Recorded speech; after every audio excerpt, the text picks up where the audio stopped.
give me the words to say today on this topic. Let me pray. Amen. So, funny story. I always start with funny stories. I'd gone to school far from home in New York City. Not just New York City, but Manhattan. Babylon itself, right? And come Sunday morning, I'm like, I'm going to go to church. That's a good thing. But I don't have a church home. My church is back in Texas. And so I'm just going to go the closest one. It's 2 blocks away, just off of Washington Square Park, which is in Greenwich Village. And if you don't know about Greenwich Village, whatever you think of when you think of the word conservative, think of the opposite, and that's going to be the Village. So I go to this Methodist church, and the lady pastor, or priest, does a message on Judah and Tamar as a feminist empowerment message, which I'm not sure is entirely supportable scripturally. And then for an offertory, a guy got up with his gong that had been made from melted down AK-47s and did a performance. There was both music and dance. I wanted you guys to have a taste of that this morning. So John, you brought the gong. He brought the gong, and we're going to talk through a couple different parts of the story involving, in part, Judah and Tamar. Specifically, we're talking about what I like to call the digressions, the little asides in the Jacob and Joseph narratives in Genesis. So one thing to understand, the book of Genesis is made up of, I think, 8 narratives. Creation, Adam and Eve, Cain, Abel, Noah, Abraham, etc. And each of those stories follows kind of your normal pattern for an ancient narrative. Except for Joseph and Jacob. They're different. And we're going to dig into literary theory for just a second here. So in any story, you have a protagonist. The protagonist is the person who has agency, who makes choices, and those choices affect the story. So, for example, in Star Wars, because it had to happen, Luke and Han and Darth Vader and Leia are all protagonists. They all make choices that change the story. The droids, Chewbacca, Grand Moff Tarkin, none of those guys actually have agency. They're not protagonists. And you also, in addition to your protagonists, you have your point of view character. Your point of view is whoever the story is from the view of. And actually, there's a theory that in Star Wars, the whole thing is from the droid's point of view. But you can think of it in terms of whoever's got the most dialogue. So the first half is mostly Luke, and then with some side bits to Leia. And in an ancient narrative, and a good example of a point of view where the protagonist is not the point of view character, it's going to be Sherlock Holmes. Watson, almost always the narrator, almost always point of view. But the guy who makes decisions that changes the story, well, that's Sherlock Holmes. So you can split it sometimes. But in an ancient narrative, you never do. Your point of view character is your protagonist. And you stick with your protagonist the whole way through. You never go off to a side plot. So think of Empire Strikes Back. The back half of that movie, Luke's over on Dagobah training, Han and Leia are on Cloud City doing their thing, or the asteroid field, and they are in separate places having separate stories. That doesn't happen in an ancient narrative. You stick with your protagonist. You might occasionally do a protagonist says to a servant, do something, servant goes and does it. That's a little brief aside. Then you come right back to your story. And that servant never has agency. Again, except for the Joseph and Jacob narrative, which is different. One, we actually have 2 different stories. We have the Jacob story and his growth as a character that then gets interrupted by the whole Joseph just right in the middle of it, and then you finish off Jacob. You don't do that either in an ancient narrative. And the other thing that you have is you have these 3 digressions where you wander off and another character has agency. Another character has her own little tiny story. And I think those are there because they show really important lessons that God wants us to get. Now even more context, because this one does require a little bit of build-up. And that's to talk about Jacob. Jacob is in the same way that Andrew Jackson is my favorite president, because he was nuts. He was a crazy man. Jacob is one of my favorite patriarchs because he's such a terrible person. He's called a guile hero. He's a hero that gets by on trickery and cleverness. And you see that, he tricks Isaac into blessing him. He tricks Laban into giving him the better sheep when he's working for the sheep. When he comes back and he meets Esau, he's like, okay, Esau might attack me, so if I split people up this way, then the wife and son I like the most will probably survive. The ones I like the least are in front, they'll probably die. That's a good, let me play that angle here. That's how Jacob just thinks.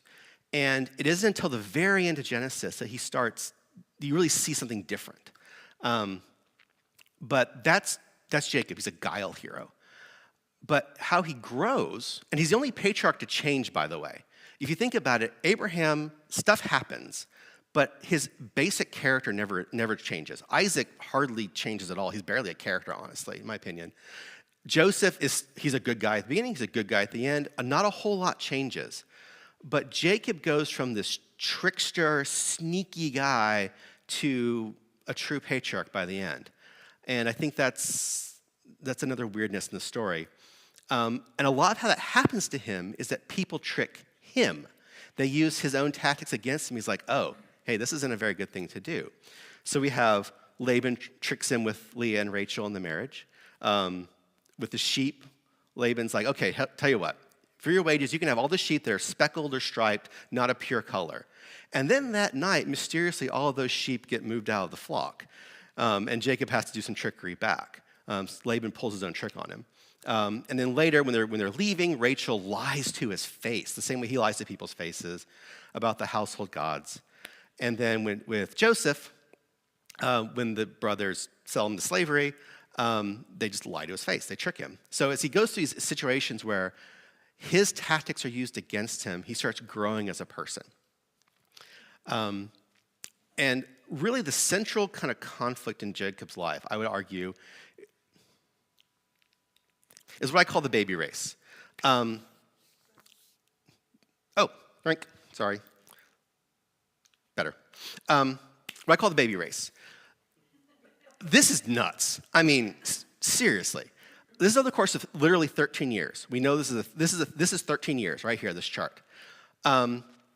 So what happens is Jacob goes to his uncle Laban because his brother's going to kill him because, honestly, he deserves it at that point. He tricked him out of his inheritance. And so he goes to Laban and he's like, okay, I'll work for you for 7 years if I can marry your younger daughter, Rachel.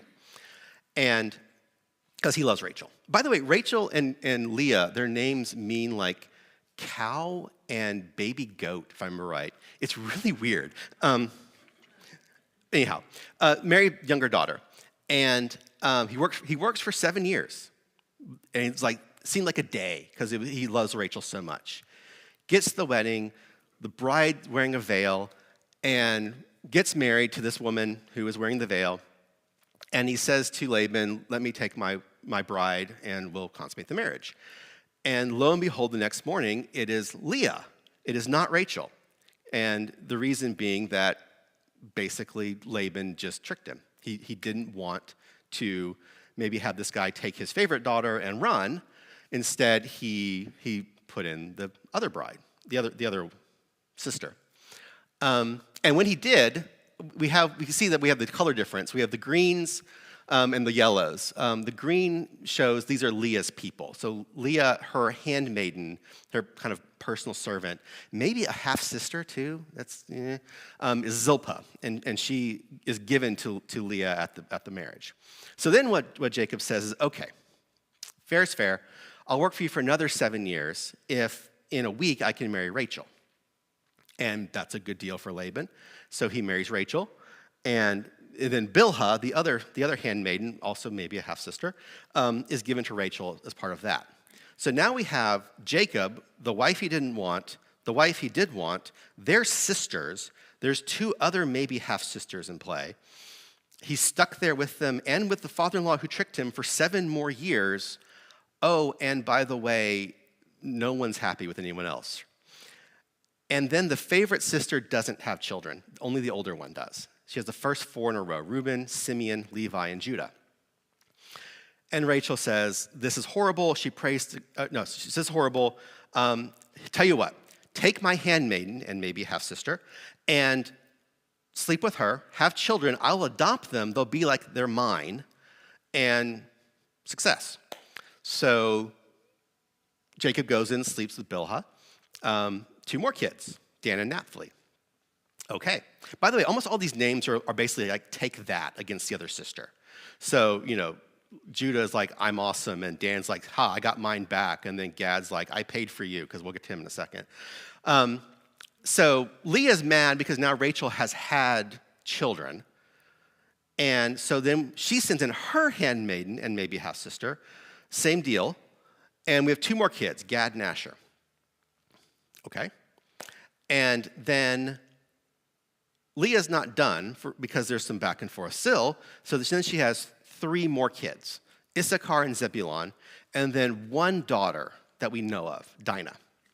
And very important to bear in mind, Issachar, Zebulun, and Dinah are full siblings of Reuben, Simeon, Levi, and Judah. Those 7 have the same parents. Everyone else is going to be half siblings of each other.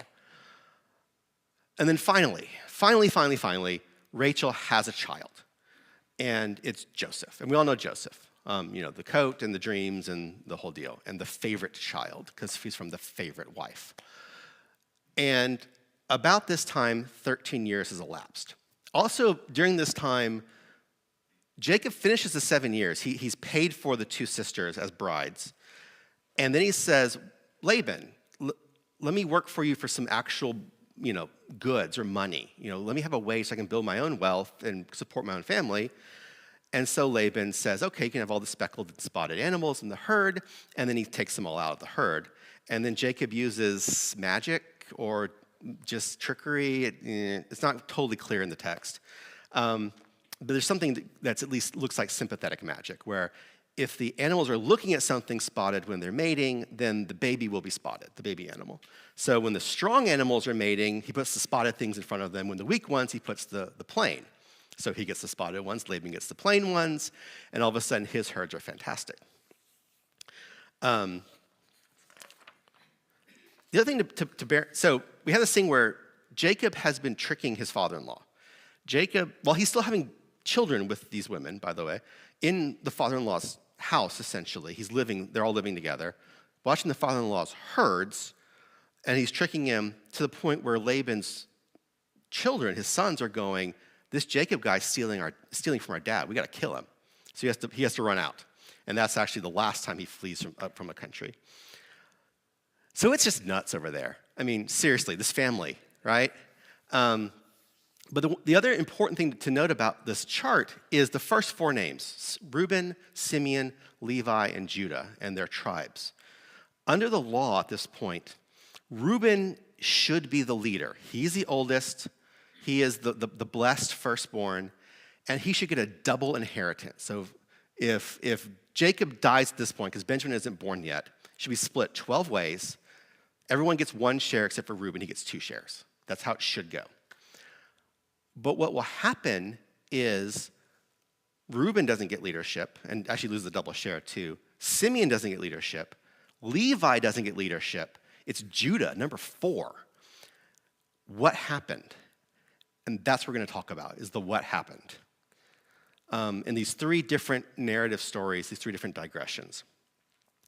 So the first one is the story of Dinah. In most Bibles, it's referred to as the rape of Dinah. And that's a little tiny bit misleading. The use of that word in regards to violent sexual assault is an artifact of the last half of the 20th century. Before that, it really means more like there's a process for getting married and you went outside of it. So it could cover elopement. It could cover seduction. It could also cover, Viking raids carried off into slavery. All those things are covered by that term. The text in this case, in Genesis 34, might also imply kind of a fake kidnapping. Like we see the tribe of Benjamin later, I can't say that word, or the Sabine women in Roman history, where it's a kidnapping, but everybody agrees to it. Culturally, it's weird, especially for us. The important thing I think to note here is that what happens is that in some way Dinah is taken outside of her father's family, and there is some level of kidnapping going on. But it may have been consensual or semi-consensual or religious ceremony, who knows? It's weird. But culturally, this is a massive, massive insult to Jacob and his family because she was taken from his responsibility area and just taken outside of it. So he has failed as her parent or as the paterfamilias. And because the way the text reads, it sounds like it was at least somewhat involuntary. The brothers are ticked off. They are angry. So much so that Jacob says, I'm just not going to say anything for a couple of days and then tell them once things have maybe cooled off a little bit. And that doesn't help at all. So what happens I got ahead of myself. So what happens is Shechem, who is the son of the king of the city of Shechem, they are not creative people, seduces, kidnaps, whatever's Dinah, and then offers to marry her. He is apparently in some degree in love with her as well, or because of, again, culturally weird. And so the people go to Jacob and say, okay, this thing happened, but we want to marry her. Name your price, any bride price you want, any dowry you want. And you know what? Tell you what, your sons, they marry our daughters too. We'll just be one big happy family, one big happy people. Which is a pretty good deal, because remember, Jacob is rich, but socially, he's a hobo. He's a guy who wanders from place to place with his herds. He's a lot of herds, but he's still a wanderer. He has no people, no protection. So joining this powerful city of Shechem is a good deal for him and his family. And arguably, the guy Shechem, not the city, could have just walked off, could have just washed his hands of the whole situation, and then Dinah is in a bad way. Again, culturally, she's no longer a virgin. She's, sorry phrase, damaged goods. And so that would destroy her marriage prospects in a lot of ways. So it's really, really a good deal coming from the Shechemites. But it's also a bad deal for now we're going to call them the Israelites, for Jacob's people. Because if they intermarry, they get destroyed as a people. They're no longer separate. And that takes them outside of the covenant, where it's going to be your people, not your people and these other guys you marry into. So really, this is a bad deal for Jacob. Though culturally, he's being offered a really good deal. It's just special circumstances. And so the brothers come up with a great idea, they think. All right, you can marry our sister if every man in the city gets circumcised. This is a bluff. This is I'm going to drive you to say no and walk off, and then our hands are clean. But Shechem, the guy, loves Dinah enough to convince every man in the city to get circumcised, which if you think about what's involved, that's a big ask. But they do it. And that shows the level of commitment. This is a good deal from the Shechemites. And then Simeon and Levi commit massive serial killing, premeditated murder. They grab their swords 3 days later. They took 3 days. They let people let their guard down. Take 3 days, and while all the men are still, sore from the circumcision, kill every man in the city, enslave all the women and children, loot the city and all the herds, and are like, and incidentally tear Dinah from her new husband's now dead arms. Hey sis, we're here to rescue you. Stab, stab, stab. It's crazy. And they kind of come back to Jacob like, hey, look what we did. Took care of business. And Jacob says, I'm paraphrasing, you idiots. You just made everyone around here want to kill us because there's other cities who will hear about this. So it's just kind of nuts when you think about it. But this is what happens. Simeon and Levi, they go and they kill everybody and enslave the women and children. So why is this bad? I mean, murder, yes. But what they did was they took circumcision And that was their gambit. That was the thing they hung this whole trick on. Circumcision, though, it's a God thing. This is a symbol of the covenant. Abraham and all his descendants are circumcised to show the covenant with God. And so what happened is Simeon and Levi took a God thing and they twisted it into a human thing. They misused it. It would be like, hey, let's have a prom. It's a big room. This is a nice big room. Let's have a big secular dance right here. Some people would not like that for reasons. Or, hey, here's a church building. Let's turn it into a bar. You know, big room, got a kitchen. Hey. That's the sort of thing they did, but they did something directly against the covenant. So that's bad. And so what's the consequences then is that, I think the other thing that's really important to point out is this also was a major overstep. The insult was to Dinah and to Jacob, to her as a person and to him as the leader of the family. Simeon and Levi aren't on that list. They're not even Reuben. They're not even the eldest who has some kind of say in things. They're number 2 and 3, and they set policy, basically, for this family. So it shows appallingly bad judgment, a huge overstep, and they blasphemed in the process by using circumcision as their gambit. And so the consequences, what happens is, if you go to the very end of Genesis, Jacob blesses all the sons. And that's really a blessing and a prophecy on the tribes. And if you look at and you have the Reuben one, we'll get to in a second, and Simeon and Levi are gang together, and again, paraphrasing, Jacob says, you guys are psychos. You will be scattered among your brothers. You get nothing. They're basically just kind of written out because of something like this. They did this. And so that's a really interesting point. And this is kind of why they get kicked out of the running, and we get only now Reuben and Judah left. And a lot of you are probably thinking at this point, hang on a second, the Levites got an inheritance. They're the priestly class. That's a good deal. If you read Exodus 32, where that happens, it's the golden calf episode, right? Moses goes up on Sinai, 10 Commandments, comes down, did the golden calf, they're having a party.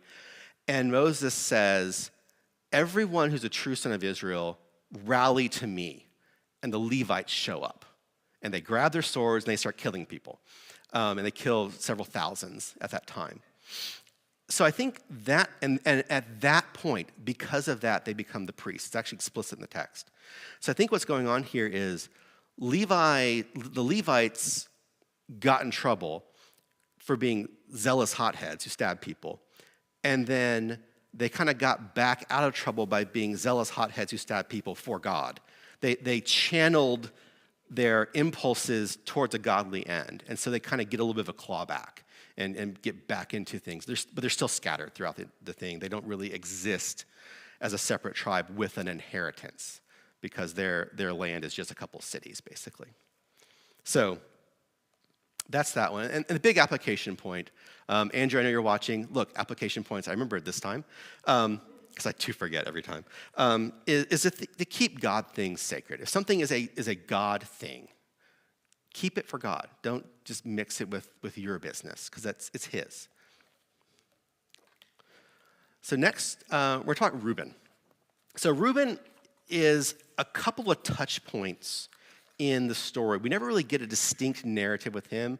You have to pay attention because you'll get 2 sentences, and then 3 chapters later, 2 more sentences. But there is this definite through line of how Reuben does things. So what happens in this one is that after this whole business with killing people, they leave the area of Shechem. They're heading towards where Isaac is camped. And Benjamin is born. And Rachel dies in childbirth. Rachel, the favorite wife. The youngest son is Benjamin, so he's going to be the favorite too, arguably. And Rachel dies. And then for some reason that apparently made sense to him, Reuben goes in and sleeps with Bilhah, which is the handmaid of Rachel's, and is also a concubine of Jacob's. And again, that's weird to us culturally, but in the Bible times, in the ancient times, this is a really direct insult.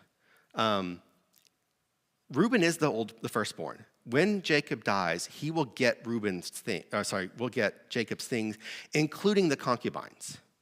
So this was coming to him, but it was not his yet. Jacob is still alive. So he's kind of overstepping that direction. But I think the fact that it's Bilhah is kind of more important. Because remember, there's conflict between Leah and her handmaiden and their kids, and Rachel and her handmaiden and their kids. There are these two little camps, the Leah camp and the Rachel camp. Rachel dies. Jacob is grieving, and so Reuben goes and he gets back at the Rachel sons, the Rachel kids, by sleeping with that particular concubine. So I think he's perpetuating and trying to kind of be the big man in that conflict. He's trying to assert himself as now that the favorite wife's out of play, Leah's kids are in control here. We're the top dogs. And I think, though, the other interesting thing here is, okay, Benjamin's born, Rachel dies. Who's the primary caregiver for baby Benjamin? It's probably Bilhah. I mean, Rachel's handmaid, that's kind of her job in the first place. She obviously knows how to deal with the kids. And so this is kind of shot at Benjamin in there. You know, he's a baby. Why are you perpetuating this conflict on a baby? So again, appallingly bad judgment. And then later, another one of those touch points when Joseph grows up and the brothers all basically hate him because has no filter. Let's say he has no filter. As you know, he's totally truthful, but he maybe should learn some tact. Joseph shows up and the brothers go, there he is, let's kill him. And Reuben knows it's wrong because he's going to rescue Joseph later. But he doesn't say, morons, meaning the brothers, this is a bad idea, don't kill your brother. He just says, hey, let's not kill him because shedding blood is bad. Let's throw him in a cistern, in a well, and let him starve to death. And that'll kill him, but we won't actually have blood in our hands. Win-win is what he says to them, thinking he'll come back later and rescue him. So he doesn't stand up. He doesn't actually show leadership. This thing he was kind of asserted with the Bilhah episode and being the firstborn. He doesn't stand up for what's right. He just tries to trick people. Which says to me that what's actually going on here is that Reuben is Jacob, just worse. He steals birthrights. He steals inheritances, just like Jacob did. He tries to get his way through trickery and lying to people and getting away with it. But, these are all Jacob's kids. They know that playbook, which is probably why it didn't work. And this refusal to confront, to stand up to unfair treatment, to wrong treatment, Jacob never stands up for himself. He just always kind of gets his way anyways in the end. And tons of conflict. Jacob ran away from Esau because Esau wanted to kill him. Jacob ran away from Laban because Laban wanted to kill him. Jacob goes back to Esau and says, hey, we're brothers now. And Esau's like, yeah, we're good. I've forgiven you. And he runs away anyways because maybe Esau will want to kill him in the future. I mean, there's a pattern, let's be honest here. So Reuben's doing the same thing. He's just making conflict and just walking away from it. So I feel like in this case, what's going on here is Reuben is Jacob just turned up to 11. Just everything Jacob would do, Reuben does it worse, but more brazenly. And so we kind of Reuben gets what Jacob had coming to him, which is unfortunate for Reuben, but I think is useful. I think what's going on here is that we're seeing that Reuben, just like Jacob, is just not trustworthy. At the end of the day, Reuben shows that he's the firstborn. There's certain rules on inheritance. He's not going to follow them. He's going to get what he wants. If what he wants is to create massive strife in the family, he's going to make that happen anyways. Or, he's supposedly in charge. These brothers out shepherding the flocks. When Joseph shows up, he's not really in charge. And when he gives them a good idea, no, it's just a trick. So nobody ends up trusting him. And we see that later when Joseph is leader of Egypt. The brothers come to buy food, And Joseph gives them a very hard time. He basically is like, you're all spies. I'm going to kill you all. And they're, no. And okay, fine. This whole back and forth thing. Finally takes Simeon hostage and says, go back to your father. Here's your food. Don't come back unless you have Benjamin with you. And they go back to Jacob. And Jacob's like, no, I'm not sending Benjamin back. He's the only thing I have left of Rachel. And Reuben says, take my 2 sons. Hold them hostage. We'll take Benjamin with me. And if I don't bring him back, kill them both. Which is a perfectly legitimate, trust me, I will deal with this. I'm putting my honor on the line. And Jacob's like, nope, not going to do it. A little bit later, he takes the same deal roughly from Judah, but he won't take it from Reuben because Reuben can't trust him. So all this happens with Reuben. And again, it's just little 2 or 3 sentences here and there in the story. There's no distinct narrative. And so after chapter 42, and chapter 42 is where he makes that offer to Jacob, and Jacob just nopes it. That was some slang. He's no longer the spokesman. Up until then, we've had either Reuben talks or the brothers as a whole talk. After that, Judah is the spokesman for the brothers. To Jacob, to Pharaoh, to Joseph, when they think he's still an Egyptian official. It's all now Judah. He's no longer the leader. Jacob just doesn't trust him. He gets no responsibility because he's not trustworthy. And then when we get to the blessing for Reuben, and remember, Reuben should be the leader. Reuben should be the double portion. The actual blessing basically runs, you were the firstborn. You were like straight up 100 proof awesome, distilled success. And just now you're not. You'll just be plagued with indecision. And that's what happens. Reuben, as a tribe, never takes leadership, never makes a decision. They're always followers, never leaders. And we see that leadership instead goes to Judah. And we also see that the double share of the firstborn, well, that goes to Joseph, because Manasseh and Ephraim, his 2 sons, are made into tribes instead. So Reuben, because of all these things, loses what he has. And I think that the application point here is trustworthiness is really important. I grew up in the Baptist tradition, and we talk about our witness, our God story, how we can talk to others about how God's affected us. People can't trust you. People can't believe you. Why are they going to listen to that story? Why are they going to listen to you witnessing to them? You're only as good as your trustworthiness. So those 2 stories are bummers. They're downsides. And now we have Judah and Tamar. And Judah and Tamar, again, weird story because we have a protagonist, that's Judah, and a deuteragonist, a co-protagonist, and that's Tamar. They both make decisions. They both affect the story. So again, we have a weird story within a weird story within a weird story. And I think that's because this is the one you need to pay attention to. It actually gets its own chapter, chapter 38 in Genesis. But it's also just a strange story because Judah does everything wrong. He breaks all the rules. Tamar breaks the rules. The story is breaking the rules, but this is the good one. This is what we're supposed to pay attention to. So I think we are seeing all this rule breaking as hey, this is weird. This is odd. Pay attention because this one is odd for a reason. I've forgotten where it's on my slides, so if I go the wrong way, I apologize. So what happens here in the story is basically Judah goes rogue, all right? So all this stuff's gone on. They sold Joseph to slavery, and he's doing his Joseph things in Egypt. And this is before the famine in which they all have to go confront him. We're right in the middle of the Joseph story. We should not be going out to some other character.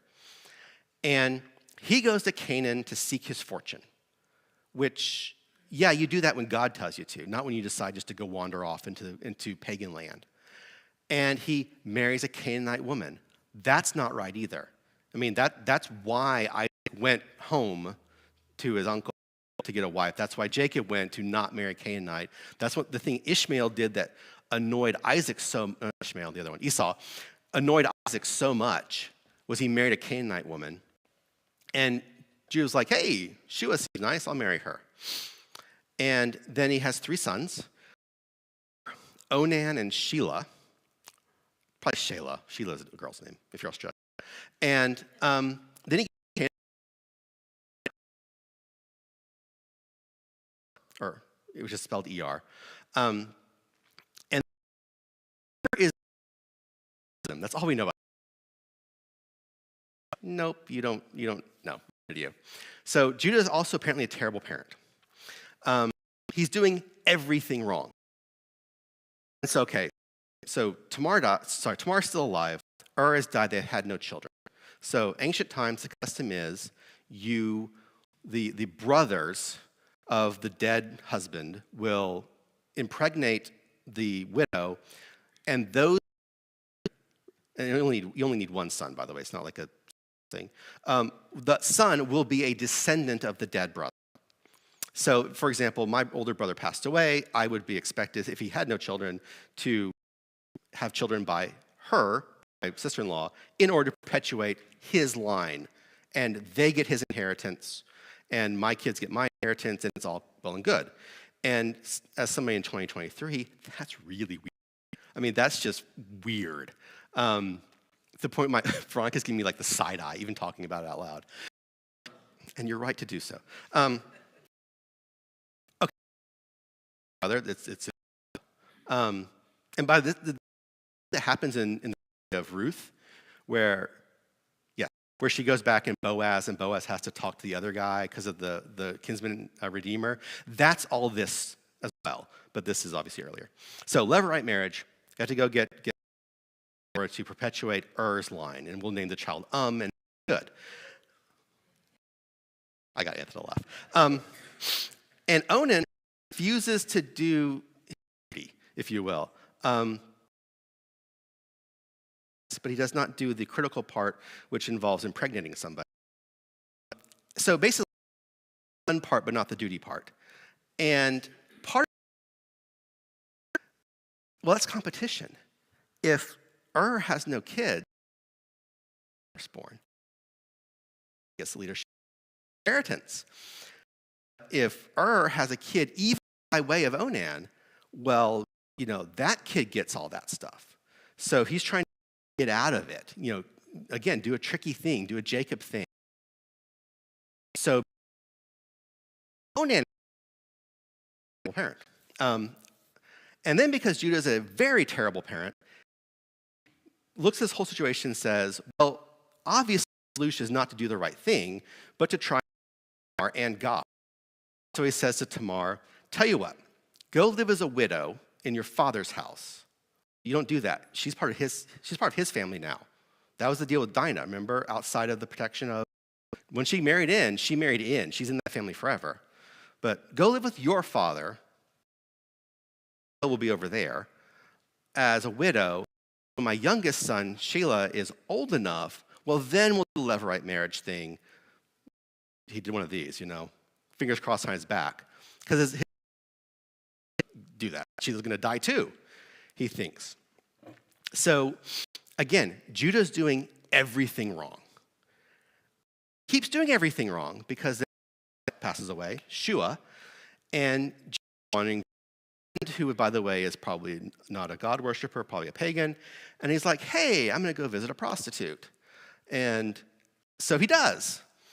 And Tamar, though, knows about this. But this is the part that's feminism empowerment. Tamar disguises herself as literally a prostitute and hangs out. Wrong guy. Judah walks by and is like, prostitute. I want a prostitute. Good deal. What's the fee? Okay, I'll owe you a new goat. Animal. That's the payment. But I don't have an animal on me. So what will you take as a surety? What will you take as collateral for this payment? And Tamar says, well, I'll take your seal and your staff. Now, a seal, it would be like a thing you push into hot wax, but it's proof of your identity. It says that this is part of my things. It's like we treat a signature nowadays, like a notarized signature. It is an absolute proof that you signed this document, that you agree with this. And someone who has your seal can absolutely forge it and can just, yep, Judah signed this. See, here's his seal. Because no one can read and write, really. So there's a lot of power practically in having that seal. There's also a lot of power metaphysically in that seal because, again, it's an identity. It's as long as I have this thing, I am Judah. I belong in the Judah group. Remember, she's over in her father's house. She got kind of kicked out. And now she's got this thing. And a staff is going to be, obviously a helpful item, but a symbol of authority, a symbol of virility, shape. So we see some real metaphysical symbolism going on here. And Judah, because he makes bad decisions, says, this is a great idea. We will absolutely do this. Here are my things. And they go and they do the prostitution thing. And Tamar gets pregnant. Judah goes on his way, and he sends his buddy, his pagan buddy, with the payment, with the animal, to the prostitute at such and such location, get my seal and staff back. But she's vanished. She's gone. And then Judah's like, well, that's not good. We'll just not tell anybody and hope it all works out. Again, terrible idea. Because, you're 6 or 7 contracts in, you're totally impoverished before you can kind of walk that whole thing back. But he hopes for the best. 3 months later, Tamar is pregnant. Well, she's been pregnant the whole time, but it's obvious she is pregnant. And word reaches Judah. And he's like, she's a prostitute. Burn her alive. That's the correct punishment for prostitutes, apparently, in those times. And then she sends a note, sends a little message to Judah. It says, the person who impregnated me is the owner of these things, and in that package are the seal and the staff. And we get this really interesting moment. So this is in chapter 38, verse 26. Judah recognized them, the seal and the staff, and said, she is more righteous than I, since I wouldn't give her to my son Shelah, and he didn't sleep with her again. Which, that's the moment. That's the moment where Judah finally does something right. He recognized his error, and he then,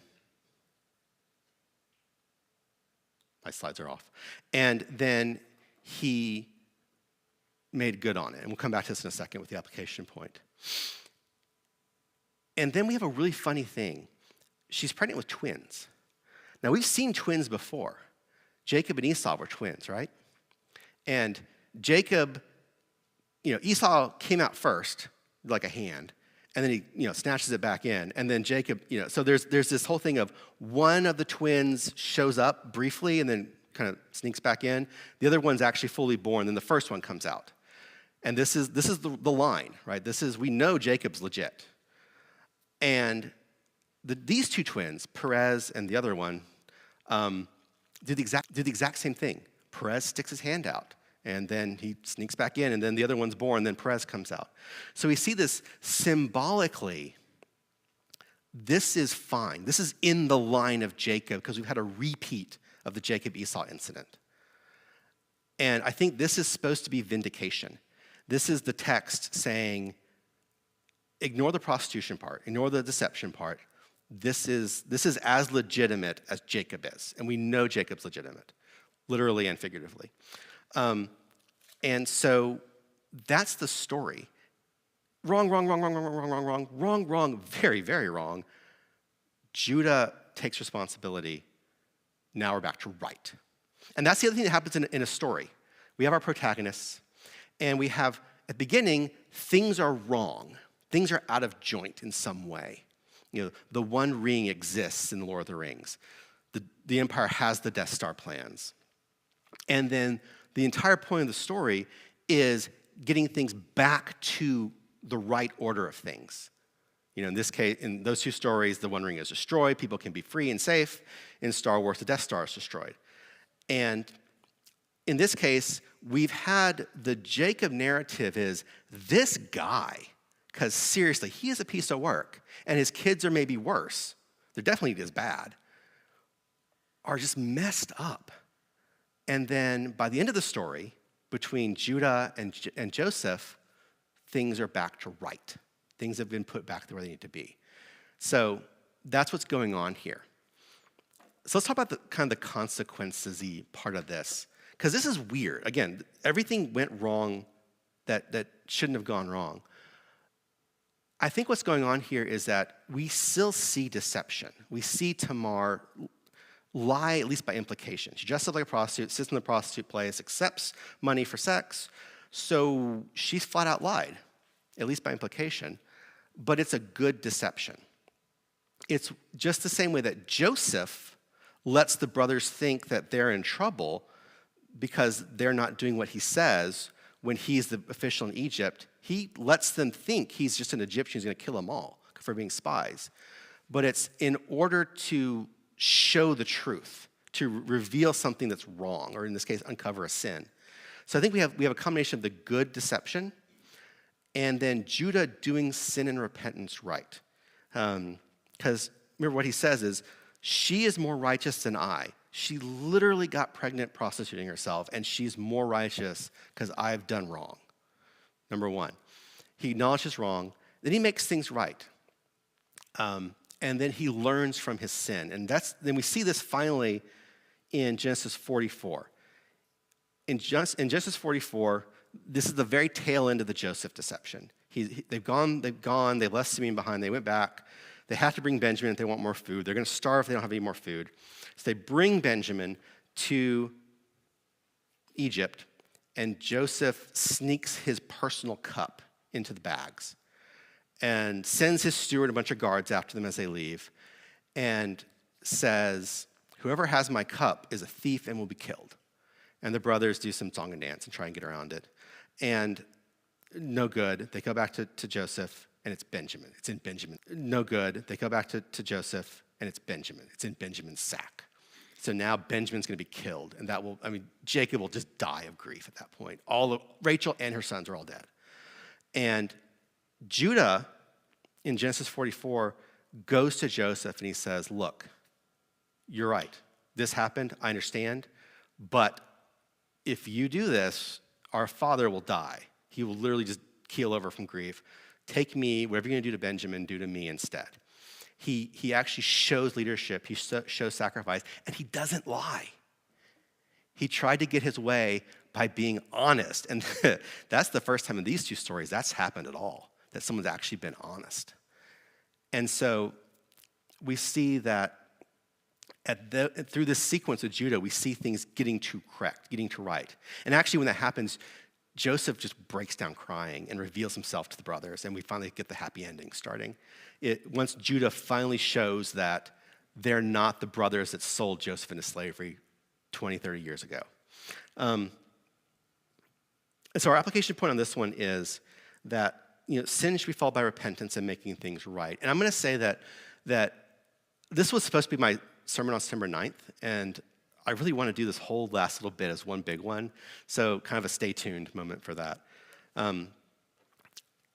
So we've gone through a lot of weird discussion points here, and kind of what's our conclusion? What makes this thing work? And it really is these 3 points. Keep God things sacred.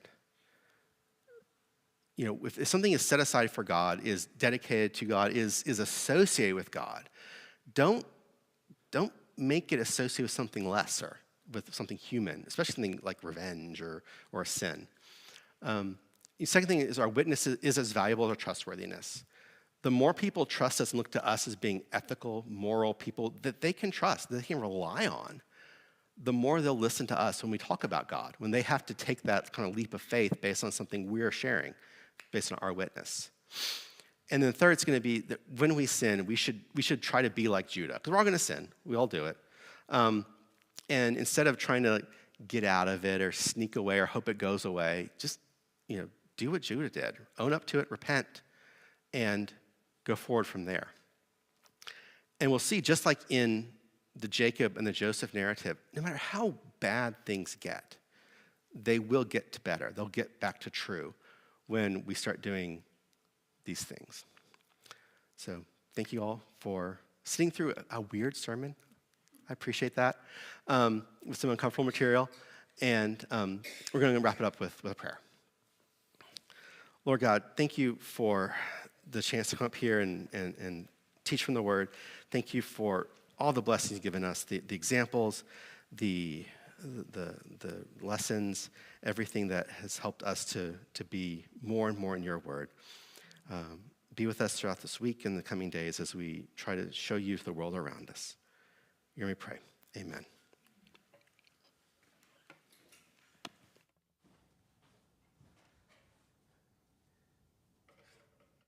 Chris, in Jewish tradition, there's the remez, which is the little grain, the little nugget that you chew on afterwards. You've given us plenty to chew on, and I thank you for that. Would you please pray with me the Lord's Prayer that we all pray together? Our Father in heaven, hallowed be your name. Your kingdom come, and your will be done on earth as it is in heaven. Give us today our daily bread, and forgive us our sins, as we forgive those who sin against us. Lead us not into temptation, but deliver us from evil. For yours is the kingdom.